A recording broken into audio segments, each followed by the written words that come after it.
Yeah. Yeah. Yeah. Asia bring the power, Jackie bring the fight.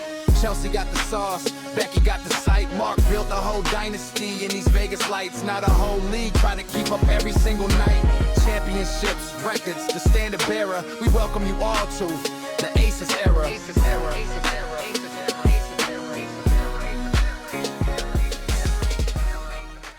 Hey y'all, what's good? Welcome to the Aces Era podcast. I'm Kevin, and that's CJ, and we're here to talk Aces basketball.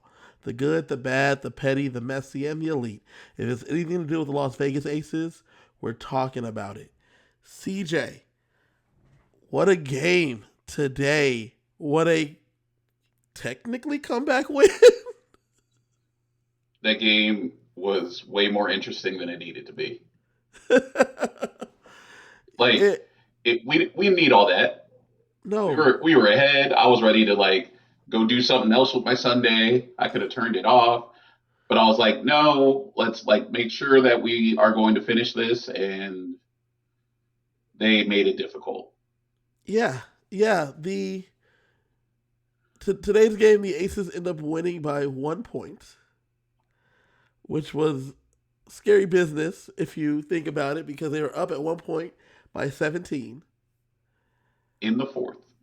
Yeah, and the Dream went on a 22 run. At one point it was 16-0, and then it was 18-2. And then I think it was 20-2. It was a crazy finish. But before we get to today's game, let's break down this entire week for the Aces. They had 2 games in Connecticut, and then they had this game to end their road trip of LA, Connecticut, and then Atlanta. So one of the things I found interesting, one of the things I found interesting that the announcers were talking about on Friday's game, because Wednesday was a national game, so we got the local announcers on Fridays. They were saying that the Aces have not slept at home since, ring ceremony. And I was like, so they went from LA to Connecticut on Monday? You would think that they could have just flown home after the LA game, practiced at home, slept at home a couple days, then go to Connecticut on Tuesday. Reduce the trip. Nope, since Monday. But it's on the way. It's on the way. Well, on Friday, in the Friday game, the announcers mentioned how they had been out there since Monday. Yeah. As well. So that's a long road trip. It's a long road trip that started in LA and went all the way across the country. I mean, I'm just saying, I would think you would stop at home if it's on the way. You had a couple days, right? Well, I think the jet that they took out, Mark's jet, he just gassed it up and sent them on their way. Because, they can spend a nice night in the Mohegan Sun for a week, see how that goes. Especially this is the last trip out there, Siege. I guess that's true. Got to enjoy it while you can. It's not like they can't visit casinos at home. There's one of the few teams that can. One thing, though, that was interesting, so they get their first game on Wednesday, and they play the Sun. They end up winning 98-69 in that first game. The game was really punctuated to me by how Chennedy Carter... I'm not going to lie. We're going to talk a lot about Chennedy Carter because she's such a spark plug. And we're really seeing it with how she's out there on the floor. She turned that game into a laugher. We were talking about it last week, and we saw it again this week, especially in the 2 Connecticut games. It was you can't guard me? Cool. I'm going to go to the rim whenever I want. Yeah. And she just got downhill so quickly. The way, I'll never forget how she inbounded the ball with 4 seconds left, went coast to coast, and got the layup in the time. Yeah. There was a fast break where she got the steal, and she took off and she started laughing because she knew nobody was catching her. No one was close to her. The first game against Connecticut on Wednesday was quite an interesting breakdown. Aces barely hit any threes. They were 5 for 16 from 3. Kennedy had 27 points off the bench with only 1 3. She was shooting 13 for 16 from the field. Efficiency was the key. And I know that they didn't have to shoot threes. Brittany Griner sat out both games, and Connecticut is probably going to be one of, if not the worst team in the league this year. Yeah. But, like, that was still rough. Especially because that game, Asia was in foul trouble. Yeah. So she missed a lot of the game being in foul trouble. She ended up playing 21 total minutes, which is really low for Asia. That's about half a game. Well, she was in foul trouble, and then by the time they were like, okay, well, you can go get your stats, it was a laugher, so they were just like, we don't need you anymore. Let's just have you rest for Friday. One thing, though, that I thought was super interesting is that Asia being in foul trouble, they asked Kennedy at the break, because she was on the floor coming towards the halftime break. They asked her, what do you guys do when Asia's out? And she said, nothing different. The same as we just keep playing, but when Asia gets in, we got to get her the ball. And it's funny because even with the way this team functions, it still functions around Asia, but it doesn't mean others can't get theirs if necessary. It's funny because you look at the team and it's like they're talented enough to be a playoff team without Asia, but they are one of, if not the best team in the WNBA with Asia. Like, if they're not the best team, it's them in New York. Well, with New York losing this week, I think there's a good chance that the Aces are going to end up as the number 1 team in most people's power rankings, because this week has been awesome. Now, mind you, like we talked about, they played Connecticut twice, and then they did get the Dream today. But I think, bar none, that we're looking at a team that's really on the road to a repeat. Yeah, the Dream is their first quote unquote real test. Like, the Phoenix game was a test. I talked about Phoenix being in that second tier, but a lot of pundits have Phoenix in the third tier. I'm not discounting Alyssa Thomas. I'm not discounting Kalia Copper. A lot of people think that they're a fringe playoff team. I think they're pretty much a lock for the playoffs, and they're going to be in that 3 through 6 range. So with that being said, everyone thinks Atlanta's in the second tier where, if something goes wrong for New York or the Aces, they can get into the finals. Right. So this is their first real test for the year, and they passed it. It was tight, but they passed it. I agree. The game on Friday was a little bit different for the Aces. There was a little bit more back and forth because Connecticut did change their starting lineup. Aaliyah Edwards was finally available for them, so they activated her. They started the game with Haley Van Lith, so that was a difference. And Gianna Neepkins. They both were starting as opposed to them coming off the bench, which they did in the game before. Yep. And this game ended up being a little bit tighter. It was 101 to 94 for this game. It's funny because, watching still got 45. Well, yeah, that's the thing. Connecticut didn't have anybody that could guard Asia either game. It's just Asia was in foul trouble the first game, and she wasn't the second game. Right. They were able to. Another thing that Connecticut was able to do was they were able to activate Nell Angloma from France. So, what did you see the difference between the two games? The biggest difference to me watching was Connecticut was, I don't want to say more aggressive, but it felt like they did a lot more trapping and full court pressing in the second game compared to the first game. The first game it was like they were playing lanes and half court trapping, but the second game they were like, we are guarding you for 94 feet. We're going to make you work for everything in a way that they didn't do the first game. Right. I can see that. One thing I did notice is that even with those traps, though, the Aces were able to really move the ball very well in this game. And that was one thing I noticed compared to not just the first game, but that for opening weekend. The passes were crisp. Watching Chelsea throw the ball multiple times to where the player is going to be, not where the player's at. So that way you're coming into the ball to get the shot. I was very, very impressed. And that's something that comes with practice. Like, we got to remember that they started training camp, third week of April? Last week of April. So they've really only been practicing for maybe a month now. Uh-huh. So they're still building that chemistry. And with Chelsea Gray making passes that nobody else in the league makes, you don't know when she's going to throw it. And the new players are like, yeah, I got to learn to always be ready. Yeah. Yeah. Once again, even in the second game, Kennedy was a standout. She had 18 points off the bench in 22 minutes. The way that Kennedy is moving through these games seems like next level.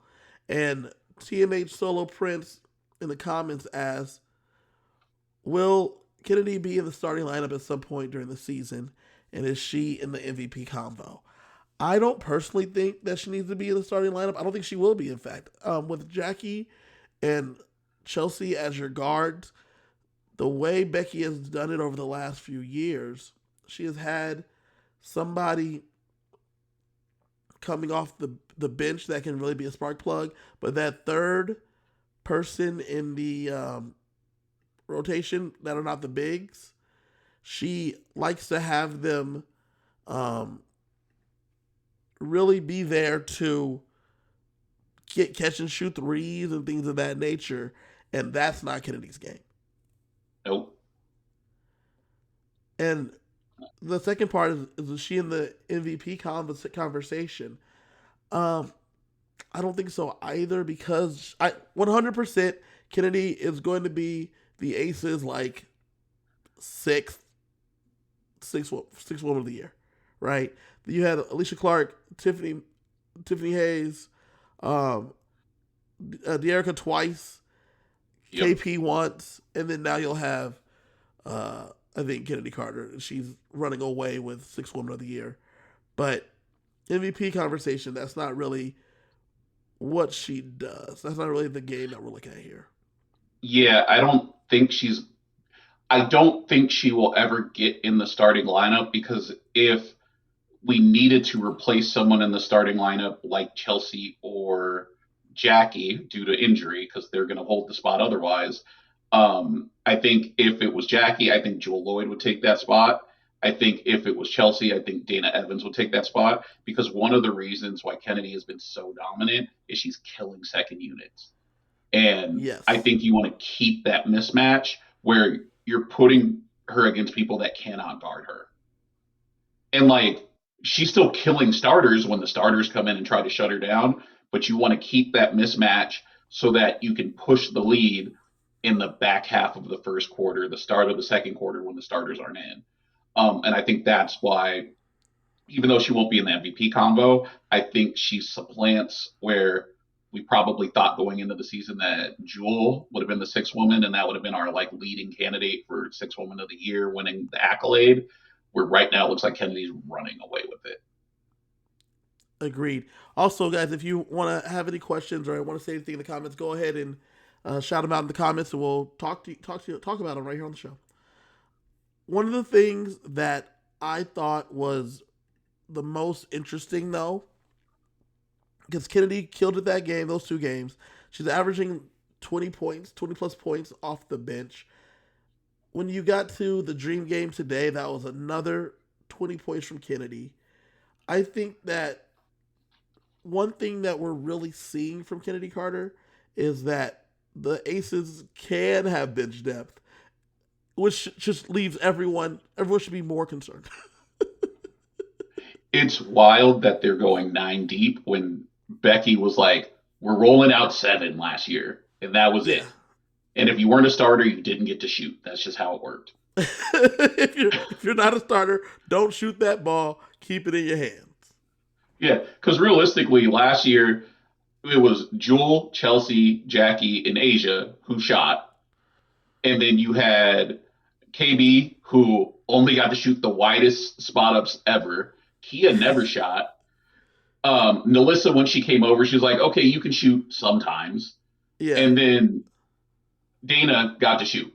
That was our rotation. But like before Nalissa, we were literally 7 people. That was it. Yeah. And like, it's even crazier because like Meg can shoot, but said, Meg, don't shoot. Yeah. We need you here. Meg barely played. Yeah.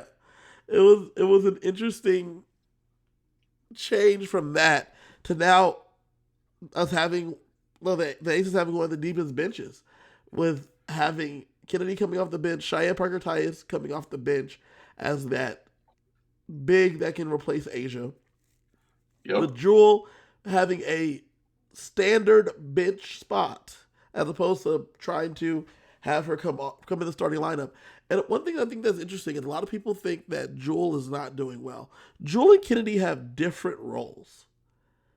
They have different things to do in the offense and the defense.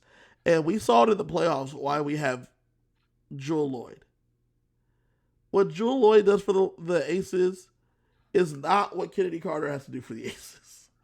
Kennedy's job is to play some good defense and then be fast. Jewell's job is to hit those corner threes, hit those threes at the top of the break, and rebound.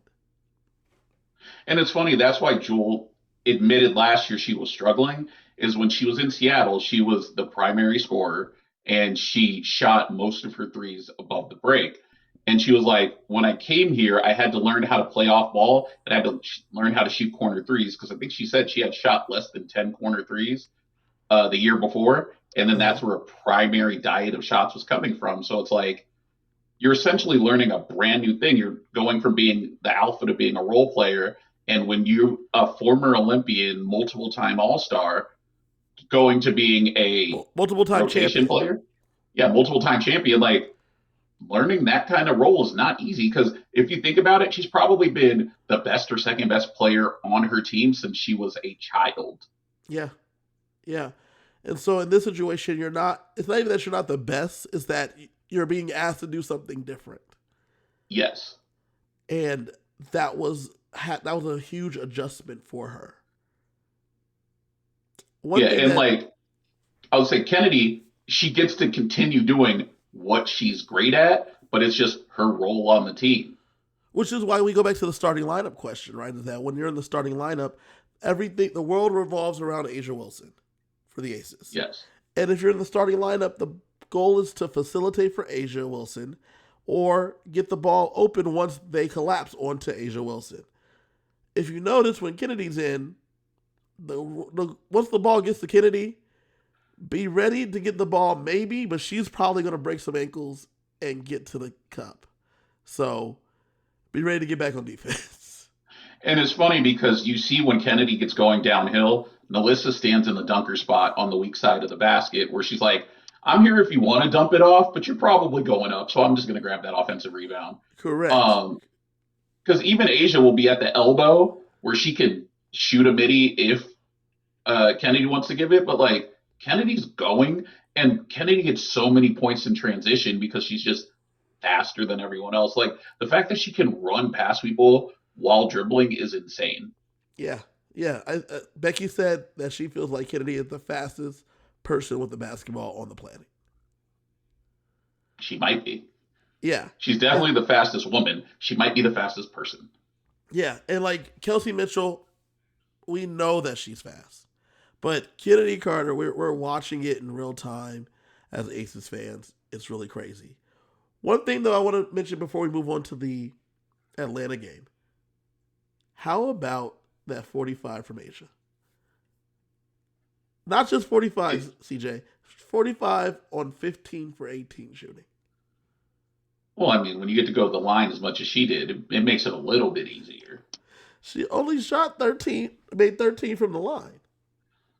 I mean, 13 free throws, that's 13 points, so it would only been 32, you know. Without those. Well, only 32. She was 2 for 3 in that game. Not a lot of rebounding from her, but Chelsea Gray did get 10 assists, 7 rebounds that game because Asia was scoring. Yeah, as we talked about, right now, Connecticut, outside of Brittany Griner being their only legit defensive presence in the paint, they have no one to stop them. Like, they have no one to stop in the paint, which is why the Aces ate in the paint, and Asia killed them in the paint. She killed them in the mid range. I think she hit 2 threes that game. Two threes. 2 threes. Like, she could score wherever she wanted. That game was insane. She was halfway to ban. She was halfway to ban. So it's funny because people jokingly say, how she doesn't have those points in her house anymore. So she's got to get 83, right? Yeah. 84, whatever the number is. But she normally does her records against Connecticut. In Connecticut. They're not going back to Connecticut anymore. Can Nope. she do it when the Connecticut Sun come to town? You think that's when we're going to see it? If not, then I don't know when she does it. Well, the Fire is a new team. The Tempo is a new team. Those are definitely options, I guess. Yeah. It could maybe against the Sparks. They seemed kind of soft on the inside last week. I mean, the Sparks are 1-3 on the season. It's tough going down there in LA. Yeah. Worst part is they should also be fighting for a playoff spot. Yeah. Surprising that they're not. Season's young. 1-3 is small sample. Correct. They need to pick that defense up. But before we talk more about the Sparks, let's talk about the game today, because today was crazy. At one point, the Aces were up by 17, 18 points. Then they were down. 10 points in the fourth quarter, CJ. 10 points. They needed all 10 of them. They needed all 10 of them. Because if you don't include the 2 that Chelsea gets in the last seconds, they scored 8 points that entire quarter. Yeah, that was bad. When said aloud, it's crazy. Let's start at the beginning, though. Because if you told me that the Las Vegas team scored 10 points in a quarter, I'd have been like, oh, that's good for the Raiders. It wasn't the Raiders. They came into the half with a pretty big lead. They were up by about 8 points. You came over to the house today. Yeah. And we watched the game together. We had said that if they could pull away, this was going to be a real big stamp for the Aces. Yeah, it's a statement win because this is their first, as we talked about earlier, it's their first real. Yeah, this is their first real test. And with the Dream being at the time 2-0, and this is their first home game for the Dream. This is the home opener. They have Alicia Gray as well as Angel Reese. Tina Pow started today with Ryan Howard out.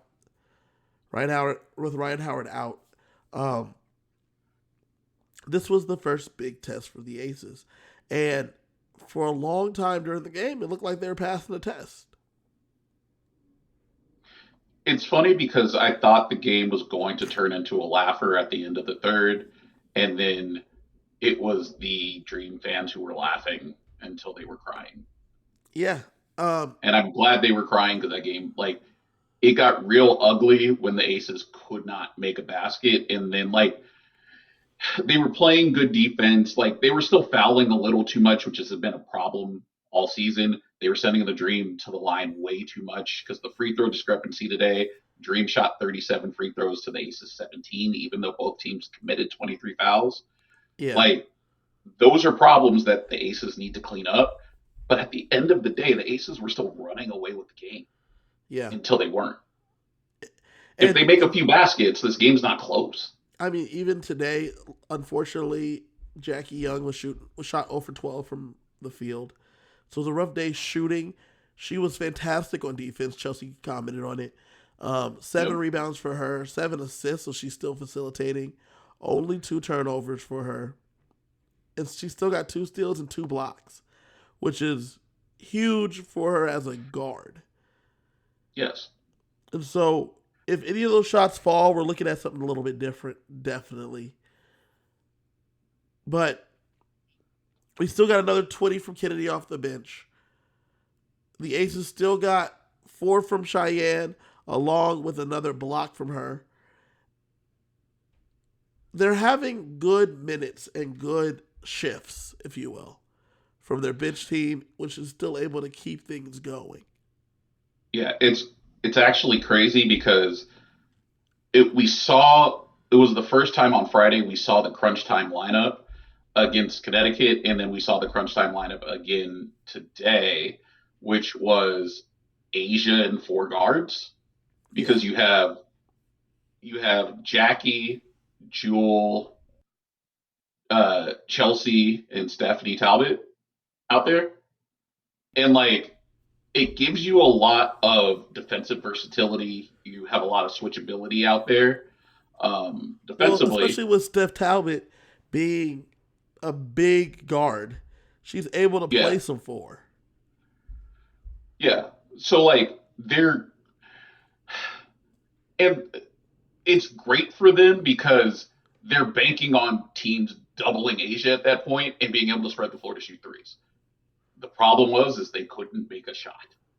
Right. They couldn't buy a basket today. And that was a little tough in that quarter. But throughout the rest of the game, it was really rolling for them. Yeah.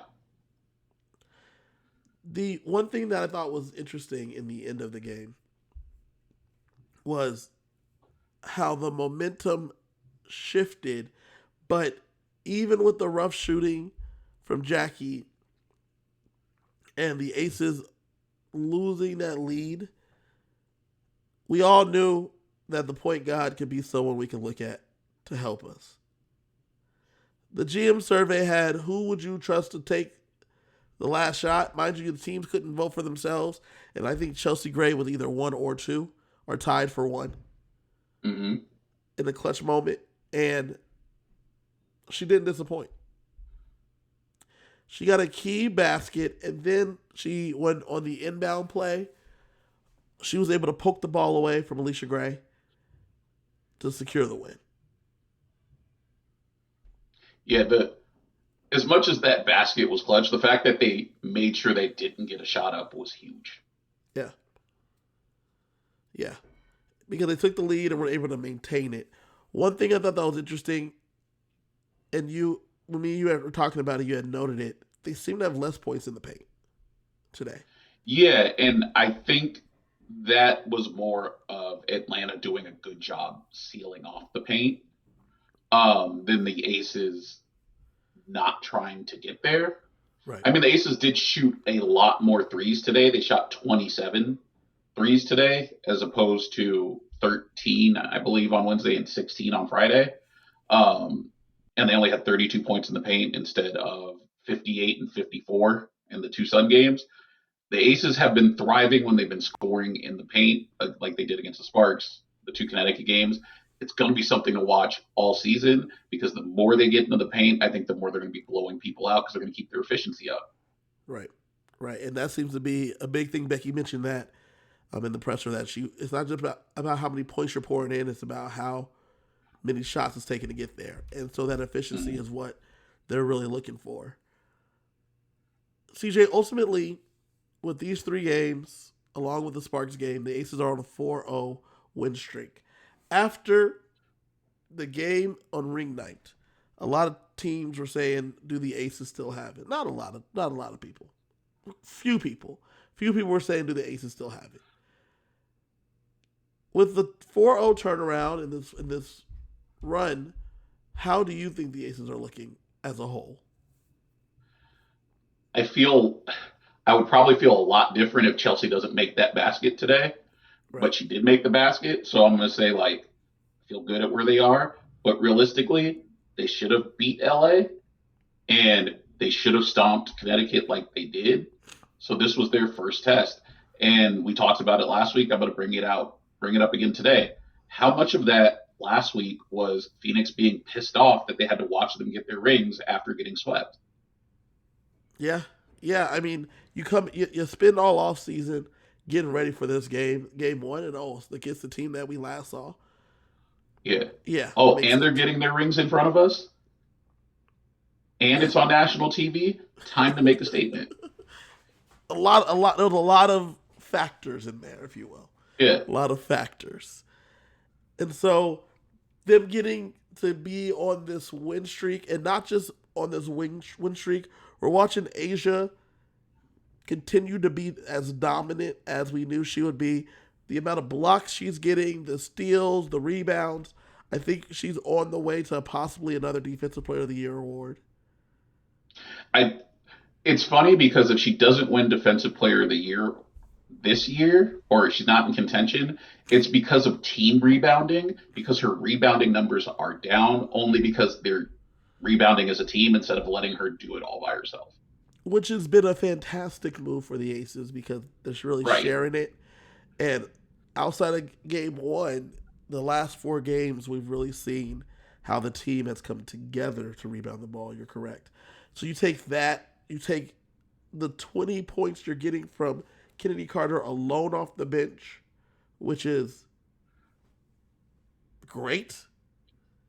And like we already said, a 6th Woman of the Year candidate.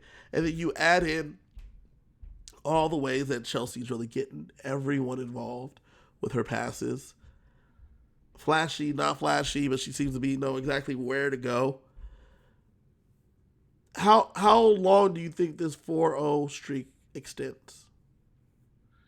I mean, looking ahead at our schedule, we have Banner Night is our next game, Saturday against the Sparks. We should beat the Sparks again. Then the next game is against Dallas. That should be tough, but it's at Dallas. We saw that preseason game. If they fall there, I wouldn't be shocked, but I think they could and should beat Dallas. I think they're better than Dallas. And then they're on the road against Golden State, who they should beat. And then they're on the road again in LA, who they should beat. Like, they could very easily be 8-1. Where do you think the next test is? Looking at pull up their actual schedule. Yeah, looking at an extended schedule. Because there's a few teams out there that are really ones we're talking about that are playoff contenders, championship contenders, I should say. Not even playoff contenders. And the Aces being one of the premier ones. What is the next time that they could be possibly looking at an L? So if they don't slip, we have Dallas on May 28th, which will be a tough game. Yeah. We have Minnesota at home on Saturday, June 13th, and that's assuming Fee is back and playing then. Well, even without Fee, Minnesota still has been looking pretty good with Olivia Miles. Yes, but they go from having one of the 3 best players in the league. Yeah. Like, they're looking good. They will be looking great with Fee. Yeah. So, like, that goes from I expect them to win without Fee to it's a test. And then the next game is at Dallas again. So with 3 games against Dallas in the quick wake, those were the times that it's looking possibly concerning for the Aces. So between June 13th and June 23rd, they play every other day. Their schedule is home versus Minnesota, at Dallas, at Phoenix, home against Golden State, home against New York. Oh, and then they host Dallas on the 25th. So that's 6 games in 12 days. That's going to be a very tough test. That's going to be a tough stretch for the Aces. Yeah. When we were talking at the beginning of the season, we had mentioned how far this team could go, and we were talking about almost record-breaking numbers in terms of wins, losses. With these 4 games in the rear view, how are you thinking that could hold up? I mean, I said, what were they last year? They were 30-14, and I said I think they matched that. It's hard to chase record-breaking numbers, and they do have the benefit of there's 2 expansion teams in the league. Expansion teams are typically bad, which are free wins, which help boost your record, and you bank those wins. But everyone is going to be giving them their best shot because they're the defending champs. You saw it in the NBA with the Warriors when they went 73-9. Like, everyone was giving them their best shot, and it caught up to them in the playoffs. And that's what we don't want to happen for the Aces. Yes. So I would rather the Aces not kill themselves in the regular season and rest people when they can and, focus on making it through the season healthy so that we can win the title. Yeah. Yeah, I think so too. I think that's probably better. On the way there, though, I think that there's a decent amount of competition, but the Aces are looking really good as a whole, especially on this 4-game win streak. Yep. Let's talk about the stock up and stock down, because for stock up, Chennedy Carter, once again, her minutes are up, her points are up. We have people in the comments asking about when is she going to start. I see the same discourse online. With all that being said, Chennedy is such a bright spot for the Aces this season. I feel like she is the ultimate found money. The fact that they were like, hey, so you're playing in China? How about you come over here on a training camp invite and we'll see if this works. And if it doesn't work, so we'll send you on your way. And now she's averaging 20 a game. That's insane. Yeah. And her defense has gotten better with each progressive game. And that's something that Becky harped on and said that she wants her to be an ultimate defender as well as an ultimate scorer.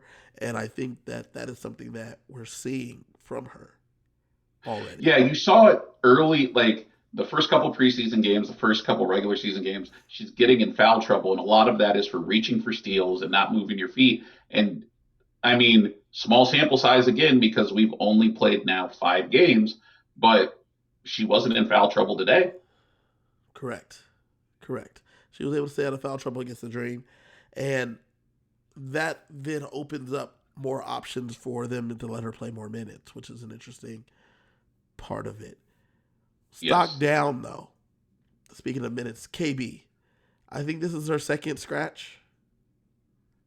I think it's her third scratch. I think she played garbage time minutes against LA, but she did not play.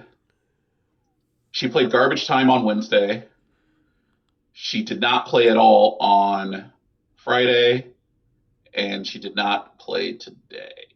Yeah. So one thing me and you were really tracking for KB was how improved she is when she is, and how that would look with the rest of the team, if you will, with her minutes. And we saw some early, but late we haven't seen her at all. Why do you think Becky seems to have fallen out of favor with KB in the rotation so far? I think a lot of it is her fit on the roster. I think that she's just, like, for basketball terms, she's a tweener. She's a forward. Like, she's a small forward / power forward who's undersized at 6'1", and you have your guards. So you have Chelsea, you have Chelsea, Jackie, Jewell, Kennedy, Steph Talbot. Yeah.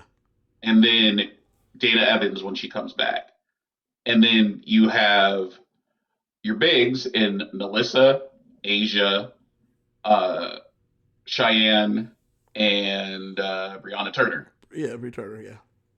So she doesn't really play big because you have enough bigs to cover the big minutes, and they're better rebounders than her. And they're better rim protectors or they're better rebounders than her. But she can't really play guard because you have better ball handlers than her. Yeah. It kind of leaves her in a weird spot where it's like they're not going to send her out to guard the best perimeter player on the other team because that's Jackie and Jewell's job. And they're not going to send her out to be a big because we have enough bigs. So she's kind of a victim of circumstance. Right. And when she's gotten in, I feel like we've seen good minutes from her this season. She's where she needs to be most of the time. She's doing what she has to do. I think you're right. I think it's just a victim of circumstance. We talked about the increase of Kennedy's role possibly playing into that. Yeah. And I think that's cutting into a lot of her minutes. I do wonder what happens when Dana Evans returns, because I think it frees up rotations a little bit more for the Aces to give Jackie and Chelsea a little bit more rest. But I don't know what that does for KB. Yeah, I could see the Aces going 10 deep and KB not playing. And I think without really disrupting much, maybe Dana Evans comes in and she plays 7 and 10 minutes a game, at least to start. And those minutes come off of Jackie's minutes. It comes off of Chelsea's minutes. And it comes off of Jewell's minutes, because right now I'm looking at the box score today. Jackie played 34 minutes, Chelsea played 33 minutes, and Jewell played 29 minutes. Yeah, so during that 17-0 stretch a little bit, maybe you get one of them a little bit of a break, or some rotation of them a little bit of a break. And that's where you see Dana's minutes coming into play. But it's just, I'm not seeing where it is for KB in terms of the rotation. And the biggest problem is I don't think they're going to play Dana and Kennedy together because they're two small guards. Yeah. They did play some together when they were in Chicago. But you're right. I don't see how much they could play together. Because Dana's like more of a true point guard, whereas Kennedy is an Allen Iverson combo guard. Now, with that said, they do have the best defender in the league behind them in Asia for rim protection. Right. Which helps, but like having two small guards out there, like a lot of coaches tend to not want that out on the court together for whatever reason. You give up size. Yeah. For it. And Dana's only like 5'6", so yeah, I think 5'6", 5'7". You're going to end up seeing that that's not the way they're going to be able to go. I think you're right. Yeah. So we don't know when Dana's coming back. She's still listed as out with the lower leg injury. Yeah. I don't think when Janiyah Barker clears concussion protocol, we see much of her. And I don't think any of that helps KB for any of those reasons. CJ, let's take a look around the league real fast. Let's see what's going on here to just tighten it up a little bit. There's no more undefeated teams left in after the first full week. The dream of the last ones, the Aces took care of that today. I mean, if you're 2-0, or you're undefeated on paper, but like, are you really undefeated? Probably. I mean, yes, on paper, as we're talking about here. Yeah, on paper. Like, cool. Like, talk to me when you're like 4-0, 5-0, when you've actually done something. Well, the Aces are 4-1, so they're right there. Tempo, Fire. They picked up their first wins. I watched the game of the Fire playing the New York Liberty in the Fire Pit. Well, that's what they call their home arena, the Fire Pit. And it was cool watching Bridget Carlton and Sarah Ashley Barker getting that last putback shot and sending the New York Liberty home, because, I'm always happy when the Liberty lose for obvious reasons. Aren't we all? I hope so. Yes. So, but I do think it's funny that it was an expansion team that beat New York, and it's one of those similar to maybe what happened with the Aces with Phoenix. You're looking past them. We can handle this team no problem, and then it was a problem. Yeah, Carla Letty? I don't know how to pronounce it. I forget how to say it. She went out at one point with an injury, came back, had a huge welcome there from the Fire fans, but she was balling. The team was just balling collectively, and they were giving New York fits. Megan looked great. I was watching it because Megan was playing. Megan looked great. It was a very enjoyable watch. I loved watching them lose. I didn't get to see the tempo yet. Have you seen any tempo games? I have not seen any tempo games yet. There are a couple of primetime games. I have been busy, but I am trying to make it a point to see them because they drafted to try to be good this year. Yeah. So I'm wondering if they're going to go that Valkyrie's path of maybe making the playoffs. Right. Right. We shall see. We should definitely see. We talked about them earlier. The Sparks. Sparks are 1-3. Yeah, I feel like they, until they figure out their interior defense situation, they're going to have to outscore people, and they have not been outscoring people. Right. The scoring has been down. The defense hasn't been great. Kelsey Plum's doing what she can, but her and De'Erica is not looking great. Yeah, they have a lot of good score. Like, their problem is they have too many people that can put the ball in the basket and not enough people that can stop people from putting the ball in the basket right now. Yeah, and then that Ariel Atkins for Rakia Jackson trade, I don't know. Yeah. But Cam Brink, after she was called out, basically after the first game, she really started to step up, and she had some really good games since then. So we'll see if they can figure that out.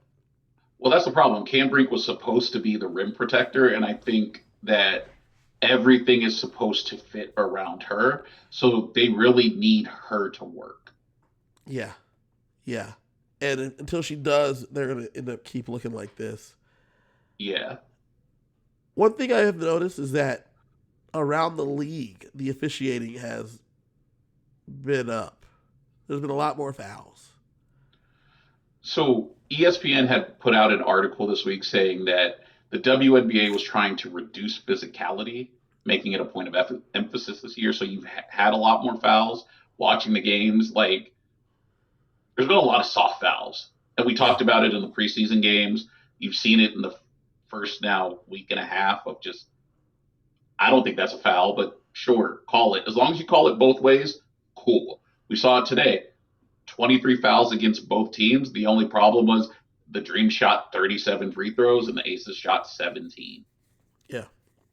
Like, if you're trying to tighten up the game to reduce the physicality, that's fine.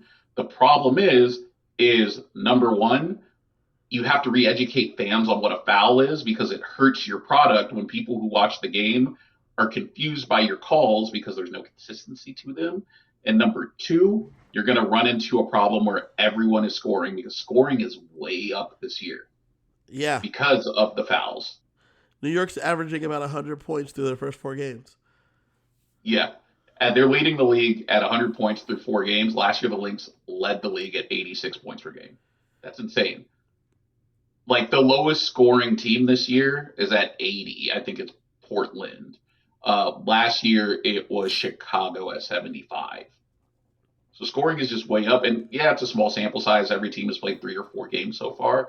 But if they're going to keep calling fouls like this and more teams are going to the free throw line and the pace will be up, people will not be able to play as much defense. Scoring is going to stay up. Yeah. Yeah. It's with the officiating and the tighter officiating, which is leading to higher scoring, you think that's better. It's not that it's not. But like you said, you're going to have to re-educate everyone, like what is a foul, what's not a foul, because what I always knew is apparently not the same. Yeah. And that's something to be interested in. The Aces around the league, they're, I believe, in first place with a 4-1 record. Liberty are in second with a 3-1 record. Sky is in third with a 3-1 record. And the Mystics have a 2-1 record along with the Dream. The reason I bring that up is because how do you feel the Aces stack up against the teams we were concerned about, like the Liberty and apparently the Sky? I stand by what I said at the start of the season. It's New York and the Aces, and then it's everyone else. Like, you have teams that are in a clear second tier, like the Dream, like Indiana, like, I believe, Phoenix, even though Phoenix is 2-2 right now. Minnesota, probably when Fee gets back. And maybe Dallas, but Dallas is 1-2. Like, Dallas looked great when we played them, but I don't, as we talked about after we got stomped in that preseason game, they're young. We don't. Yeah. You don't know what you're going to get from them on a night to night basis, and that's why I'm not ready to crown them yet. I think a year or two from now I'm going to be afraid of them, but I'm not afraid of them yet. I think they're just going to be frisky. Well, their coach was talking about people complaining about shot selections and stuff in minutes. I mean, that's something you got to figure out in the locker room. Especially because a lot of them are young. Yeah. Like, they brought in some vets, like they brought in Alana Smith. But like. And just Shepard, and they already had. They brought in Odyssey Sims. Yeah. But like, you got to figure out. They need to figure out, number one, who they are, because they brought in so many people, and number two, they got to figure out how to play together. And again, with the truncated training camp, some of these teams are just going to take a while to figure out how to play together. The Aces should be banking wins right now because they have played together. And it looks like that's what they're doing. Mm-hmm. They seem to know each other. I mean, to have Chelsea throw the ball and then you just be there means you have seen each other before yesterday. Mm-hmm. And the Aces do look like they seem to know what's going on in terms of what's going on in their own locker room. And that's a big plus for them. The only significant rotation addition have been Stephanie Talbot and Chennedy Carter. And Chennedy Carter kind of just does her own thing with the ball. Yeah, you say, like, clear out, let her go.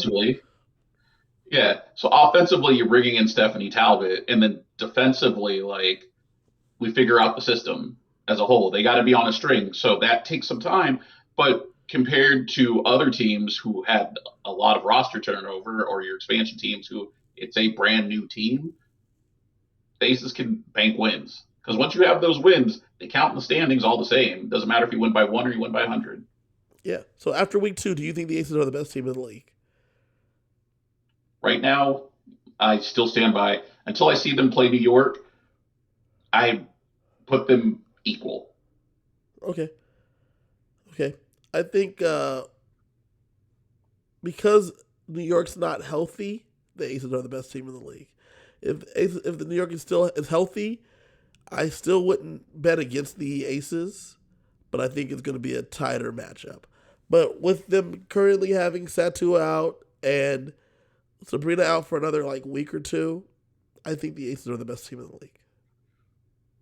Top to bottom. Yeah, that's fair. Like, with their injuries, it's easy to crown them, but we'll see what happens when we hit the playoffs. Because, you can be the best team the entire regular season, and it doesn't matter if you don't get it done in the playoffs. I mean, the Pistons just lost a little while ago, and they were the best team in the East, so I get you. Yeah. So, you make a very valid point there. CJ, what do we have to look ahead to? I believe the banner raising is this coming weekend. Yeah, so banner goes up on Saturday at the house against the Sparks. I believe that game is at 5 p.m., so we will only be talking about one game next week on Sunday. The Aces have the rest of the week off. Yep, so they'll have some practice time. They'll be able to rest, hang out. Hopefully they will look better, which is funny because they've been looking great this week, but hopefully they will look better with the week of practice. And then the following week, they're on the road, as we had started talking about, at Dallas, at Golden State, and at the Sparks for their first Commissioner Cup game. I think the Commissioner Cup is a possibility for us to win it again. I would love to get a Commissioner Cup Aces versus Liberty. First preview of the finals. I hate Give me a finals preview. Put it in my vein. Yeah. I mean, it's what we have to see, but I hate the Liberty so much. I also have much disdain for the Liberty, but it's because they're good. I appreciate greatness, so when I'm watching the Liberty, I'm like, I hate you, but I only hate you because you're good, not because I dislike your team. I mean, it's exactly what you're saying. Maureen Johannes gives me nightmares. Exactly. The way that she always hits the ball in that game against the Fire, she hit the shot that was a twisting shot and it still went in. I don't know how she does it. The moment she catches the ball, I go, no, because it's going to be bad. Well, because it's great. We just stopped John Quell and Stewie and Sabrina and Satu. We're good. Oh, wait, Marina has the ball. Damn. Exactly. That's what you're facing. It's tough. It's tough, but I think you're right. I hope for another matchup. I know some people are going to be wanting the Fever to be facing the Aces. I'm hoping for it to be the Aces versus the Liberty, and then we will see what happens from there. Which I don't love for the Aces because then that's just a tough look, but it is what it is. Yep. CJ, you got anything else for the people? Oh man. Hopefully this week is very chill for the Aces, and we don't have another. We don't have another ring ceremony with our banner ceremony. Hopefully not. Hopefully not. All right, y'all. We're gonna be getting up out of here. Appreciate you guys tapping in with the Aces Era podcast. Once again, thank you for watching. We'll be back next week on Sunday evening at about 7 p.m. Pacific. You can find us everywhere at the Aces Era podcast or just at Aces Era podcast. And make sure you like, subscribe, follow, tell a friend, tell some Aces fans, tell everyone to watch and to listen in to the Aces Era podcast. Once again, I'm Kevin, and that's CJ. We'll catch y'all next time. The Aces Era, we out.